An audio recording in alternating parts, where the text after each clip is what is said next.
The United States in a Multipolar World. Commentary. Every so often a book comes along that slices through comforting illusions and forces readers to face the world as it is. Emma Ashford's First Among Equals is one of those books. For too long the foreign policy debate in Washington has oscillated between two equally pernicious illusions. On the one side are the fantasists who believe that America can somehow rediscover the unipolar moment of the 1990s. On the other are those who are convinced that the United States is fated to decline into second-rank irrelevance as China rises. Ashford rejects both views.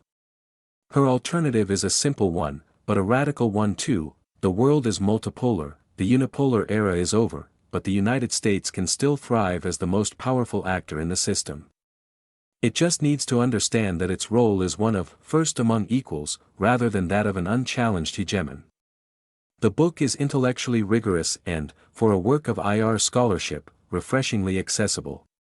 Ashford draws on the realist tradition but avoids the jargon that can suffocate that literature. Her writing is sharp and clear-eyed. Free of illusions, she reminds us that power, not institutions, not platitudes about the rules-based order, remains the coin of the realm. At the same time, her realism is not the crude kind that reduces international politics to a zero-sum balance of tanks and ships. Instead, Ashford locates America's choices within a broader sweep of history, showing that multipolarity is neither catastrophe nor apocalypse but a recurring rhythm of world politics. Ashford is at her best when taking aim at the lazy analogies that saturate Washington's discourse. Thus, she rightly debunks the myth that today's strategic competition with China is a rerun of the Cold War. Beijing is not the Soviet Union, and the Indo-Pacific is not Europe circa 1949. To frame the rivalry in such terms, Ashford argues, is to risk overextension, squandered resources, and a self-destructive spiral of ideological crusading.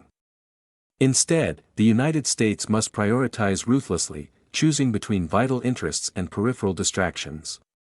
That means focusing on maintaining the balance of power in Asia while resisting the temptation to fight ideological battles everywhere.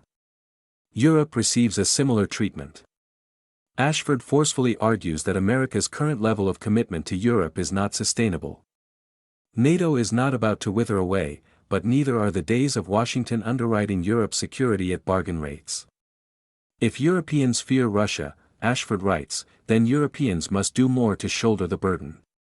This, she insists, is realism, pure and simple, and it will be deeply uncomfortable to those who would rather continue to believe that America can remain everywhere, all at once, forever.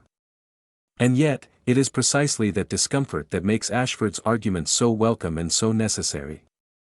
By her own account, this is a book aimed at provoking controversy. She certainly succeeds.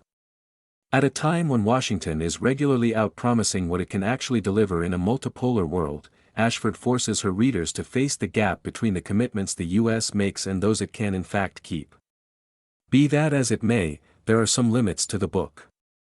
Ashford is excellent at telling us what America should not do: cling to unipolar fantasies, spread itself too thin, pretend that ideology trumps power. She is less detailed about the positive contours of a restrained grand strategy. Her argument for prioritization and burden sharing is compelling but rather light on the mechanics of how to get there. Similarly, while she does acknowledge the ideological element of U.S.-China rivalry, her realist lens causes her to give that dimension less weight than many readers might wish. But these are limits, not fatal flaws. They are, as I said, the inevitable price of a book written to start a conversation rather than to end it. On balance, this is one of the most important contributions to the grand strategy debate in recent years. It neither flatters its readers with comforting illusions nor indulges in apocalyptic despair. It is, instead, rarer, a work of sober, hard-edged optimism.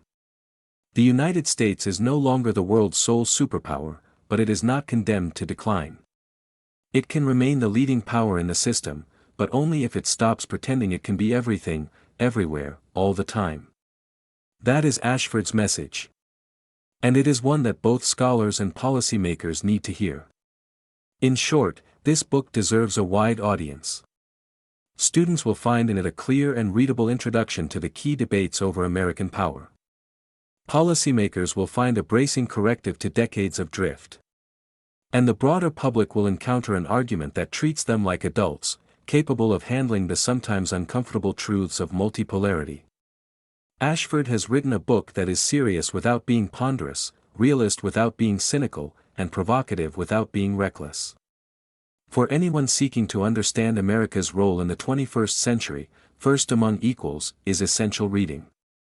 In the end, Ashford reminds us of something Clausewitz knew well: strategy is not about doing everything but about choosing what matters most and then concentrating power at that point. America's tragedy since the end of the Cold War has been the refusal to choose, the belief that it could defy history and remain omnipresent in perpetuity. First Among Equals is a powerful call to shed that illusion before it becomes fatal. The unipolar moment is gone, multipolarity is here. The United States can either cling to empire and bleed itself dry or accept the harder, more disciplined, role of a great power among others, first, but no longer sole.